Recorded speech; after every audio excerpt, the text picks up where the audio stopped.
ಎಲ್ರಿಗೂ ನಮಸ್ಕಾರ. Welcome back to my blog. ನಾನು ಇವತ್ತು ನನ್ನ ಕೆಫೆಯಿಂದ ಬ್ಲಾಗ್ ಸ್ಟಾರ್ಟ್ ಮಾಡ್ತಿದ್ದೀನಿ. ಅದಕ್ಕೆ ಜೊತೆಯಾಗಿ ಈ ಕಪಿ ಸಹ ಇದೆ. ಸೊ ಇವರ ಒತ್ತಾಯದ ವೇಳೆಗೆ ನಾನು ಈ ಬ್ಲಾಗ್ ಸ್ಟಾರ್ಟ್ ಮಾಡಿದ್ದೀನಿ. ಸೊ ಏನೋ ಕಂಟೆಂಟ್ ಕೊಡ್ತಾರೆ ಅಂತೆ, ನೋಡೋಣ ಏನು ಕಂಟೆಂಟ್ ಕೊಡ್ತಾರೆ ಅಂತ. ಏನು ಕಂಟೆಂಟು? ಏನಿಲ್ಲ, ಮನೆಗೆ ಒಂದು ನಿಮಿಷ.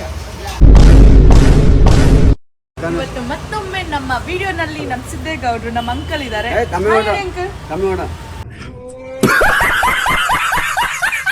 ಸಾರಿ ಸಿದ್ದೇಗೌಡ ಅಂದ್ರೆ ಸಿದ್ದೇಗೌಡರು ನಾನು ಮಿಸ್ಟೇಕ್ ಮಾಡ್ಕೊಬಿಟ್ಟಿದ್ದೀನಿ. ತಮ್ಮೇಗೌಡನಾ? ಸಾರಿ, ಸಿದ್ದೇಗೌಡ ಅಲ್ಲ, ತಮ್ಮೇಗೌಡರು. ಸಾರಿ ಅಂಕಲ್, ಇಷ್ಟು ದಿನ ನಾನು ಮಿಸ್ಅಂಡರ್ಸ್ಟ್ಯಾಂಡಿಂಗ್ ಮಾಡ್ತೀನಿ. ಡಿಪ್ರೆಷನ್ ಅಂಕಲ್ಗೆ ಕಾನ್ಶಿಯಸ್ ಆಗ್ತಿರೋದು ನೋಡಿ. ಪರವಾಗಿಲ್ಲ ಅಂಕಲ್, ಯಾವತ್ತಿದ್ರು ನೀವು ಹ್ಯಾಂಡ್ಸಮ್. ನಾಳೆ ಶೇವ್ ಮಾಡ್ಕೊ ಬನ್ನಿ, ಇನ್ನೂ ಕ್ಲೀನಾಗಿ ವಿಡಿಯೋ ಮಾಡೋಣ. ಯಾಕೆ ರವಿ? ಏನ್ ರವಿ ಫೋಟೋದಲ್ಲಿ ಏನ್ ಇಟ್ಟಿದ್ಯಾ ರವಿ? ನಾನಿಕ್ಕಿಲ್ಲ, ಇನ್ಸ್ಟಾಗ್ರಾಮ್ ಅವ್ರಿಗೆ ಯಾವಾಗ್ಲೂ ಫೋಟೋಸು ವಿಡಿಯೋಸು ಬ್ಲಾಗ್ಸು ಅಂತಿರ್ತೀಯ. ರವಿಕಾ ಪಪ್ಪ, ರವಿ ಅವ್ರ ಅಪ್ಪ ಇವರು. ಹಾಯ್ ಹೇಳಿ ಅಂಕಲ್.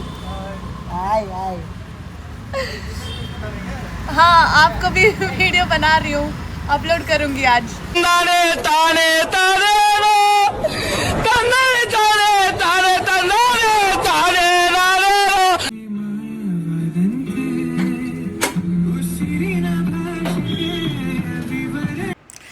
ಸೊ ಇವತ್ತು ನಾನು ನನ್ನ ಕೆಫೆಯಿಂದನೇ ವ್ಲಾಗ್ ಸ್ಟಾರ್ಟ್ ಮಾಡಿಕೊಂಡು ವ್ಲಾಗಿಂಗ್ ಮಾಡಿಕೊಂಡು ಅದ್ರ ಜೊತೆಗೆ ನಾನು ಕೆಲಸನೂ ಮಾಡ್ಕೊಳ್ತಿದ್ದೆ. ಯಾಕೆ ನಾನೊಬ್ಬಳೇ ಏನು ಕೆಲಸ ಮಾಡ್ತಿದ್ದೀನಿ ಅಂತ ಅಂದರೆ, ನಮ್ಮ ಹುಡುಗ ಏನು ನನ್ನ ಜೊತೆ ಕೆಲಸ ಮಾಡ್ತಿದ್ದ ಹೆಲ್ಪರ್, ಅವನು ಕೆಲಸ ಬಿಟ್ಟು ಹೊಡೋದ.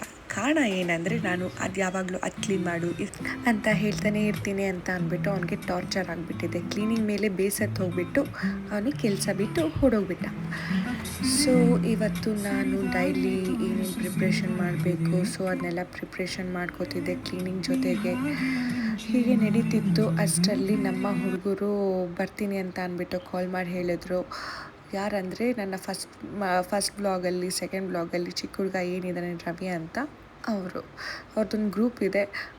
ಪ್ರತಿ ಸರಿನೂ ನಾನು ಒಬ್ಬಳೇ ವರ್ಕ್ ಮಾಡ್ತಿರುವಾಗ ಬಂದು ಹೆಲ್ಪ್ ಮಾಡ್ತಾರೆ. ಅಕ್ಕ ಏನು ಹೆಲ್ಪ್ ಮಾಡಿಕೊಡ್ಲಿ ಹೇಳಿ ಅಂತ ಅಂದ್ಬಿಟ್ಟು, ನಾವಿದ್ದೀವಲ್ಲ ನೀವೇನಕ್ಕೆ ಟೆನ್ಷನ್ ಮಾಡ್ಕೋತೀರಾ ಅಂತ ಅಂದ್ಬಿಟ್ಟು ಒಂಥರ ಖುಷಿ ಆಗುತ್ತೆ. ಒಂಥರ ಒಂದು ಬಾಂಡಿಂಗ್ ಬೆಳೆದ್ಬಿಟ್ಟಿದೆ. ಪ್ರತಿಯೊಬ್ಬರ ಮೇಲೂ ಬರ್ತಾರೆ, ಹೋಗ್ತಾರೆ, ಹೆಲ್ಪ್ ಮಾಡ್ತಾರೆ, ಖುಷಿ ಆಗುತ್ತೆ. ಪ್ರತಿ ಸರಿ ಬಂದಾಗಲೂ ಈ ಹುಡುಗರು ಏನಾದರೂ ಒಂದು ಕಿತಾಪತಿ ಮಾಡ್ಕೊಂಡು ಬಂದಿರ್ತಾರೆ, ಏನಾದರೂ ಒಂದು ಸ್ಟೋರಿ ಇಟ್ಕೊಂಡು ಬಂದಿರ್ತಾರೆ. ಒಂಥರ ನನಗೂ ಎಂಟರ್ಟೈನಿಂಗ್ ಆಗಿರುತ್ತೆ, ಚೆನ್ನಾಗಿರುತ್ತೆ. ನನ್ನದು ಚೈಲ್ಡ್ಹುಡ್ ಎಲ್ಲ ನೆನಪಾಗುತ್ತೆ. ಈ ಚೈಲ್ಡ್ಹುಡ್ಡೇ ಎಷ್ಟೋ ಚೆನ್ನಾಗಿರುತ್ತೆ ಅಂತ ಅನಿಸುತ್ತೆ ನನಗೆ. ಏನಕ್ಕೆ ಅಂದರೆ, ಆ ಇನ್ನೋಸೆನ್ಸು, ನಮಗೆ ಪ್ರಪಂಚದ ಜ್ಞಾನ ಇರಲ್ಲ, ಎಷ್ಟು ಕೇರ್ ಫ್ರೀಯಾಗಿ ಆರಾಮಾಗಿರ್ತೀವಿ ನಾವು ನಮ್ಮದೇ ಲೋಕದಲ್ಲಿ. ಇಂಥ ಚಿಕ್ಕ ಚಿಕ್ಕ ವಿಷಯಕ್ಕೆಲ್ಲ ಫ್ರೆಂಡ್ಸ್ಗಳ ಜೊತೆ ಎಲ್ಲ ಜಗಳ ಆಡ್ಕೊಂಡೆಲ್ಲ ಮಾಡ್ತಿರ್ತೀವಿ. ಅದೆಲ್ಲ ನೆನಪಾಗುತ್ತೆ ಇವ್ರ ಹತ್ರ ಎಲ್ಲ, ಇವ್ರನ್ನೆಲ್ಲ ನೋಡ್ತಿದ್ರೆ. ಇವಾಗ ಸದ್ಯಕ್ಕಷ್ಟೇ ಇವರೆಲ್ಲ ಹೆಲ್ಪಿಗೆ ಬರ್ತೀನಿ ಅಂದರೆ ನಾನು ಇವ್ರಿಗೆಲ್ಲ ಅಲೋವ್ ಮಾಡ್ತಿರೋದು, ಎಂಟರ್ಟೈನ್ ಮಾಡ್ತಿರೋದು. 10th ಇದ್ದಾರೆ ಇವರೆಲ್ಲ.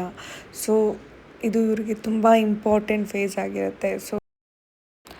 ಸೊ ಇನ್ನು ಮುಂದೆ ಓದೋದ್ರ ಮೇಲೆ ಕಾನ್ಸಂಟ್ರೇಟ್ ಮಾಡಿ ಅಂತ ಪ್ರತಿಯೊಬ್ಬರಿಗೂ ಹೇಳ್ತೀನಿ.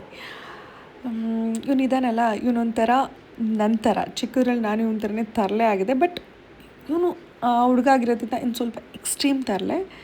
ಬಟ್ ಇವ್ನು ನೋಡಿದ್ರೆ ನಂತರನೇ ಒಂಥರ ಕ್ಯೂಟ್ ಅನಿಸುತ್ತೆ. ಇನ್ನೊಂದು ಕಿತಾಪತಿ ಮಾಡೋದು, ಬೇಜಾರಾದ್ರೂ ಇನ್ನೊಂದು ಕ್ಷಣಕ್ಕೆ ನಾರ್ಮಲ್ ಆಗಿಬಿಡೋದು, ಖುಷಿಯಾಗಿ ಮಾತಾಡೋಕ್ಕೆ ಟ್ರೈ ಮಾಡೋದು, ಆಮೇಲೆ ಕನ್ವಿನ್ಸ್ ಮಾಡೋದು, ಅಕ್ಕ ಅಕ್ಕ ಹಿಂಗಲ್ಲ ಅಕ್ಕ ಹಾಗೆ ಅಂತೆಲ್ಲ ಹೇಳೋದು.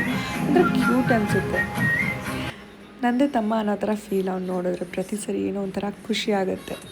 ಸೊ ಹೀಗೆ ನಾನು ಮ್ಯೂಸಿಕ್ ಕೇಳಿಕೊಂಡು ಕೆಲಸ ಮಾಡ್ಕೋತಿದ್ದೆ. ಇವಾಗ ನಾನು ಪೀನಟ್ ಚಟ್ನಿ ಮಾಡ್ತಿದ್ದೀನಿ. ಅಷ್ಟರಲ್ಲಿ ನಮ್ಮ ಹುಡುಗರು ಬಂದರು. ಕಿತಾಪತಿಗಳು ಎಂಟ್ರಿ ಕೊಟ್ಟರು ಅಂದರೆ ಹೆಲ್ಪ್ ಜೊತೆಗೆ ಡಬಲ್ ಕೆಲಸನೂ ಆಗುತ್ತೆ ಅಂತ ಅಂದ್ಬಿಟ್ಟು ನಾನು ಮೆಂಟಲಿ ರೆಡಿ ಆದೆ. ಏನು ಮಾಡ್ತಿದ್ದೀರಾ? ಅಕ್ಕಿ ರೊಟ್ಟಿ.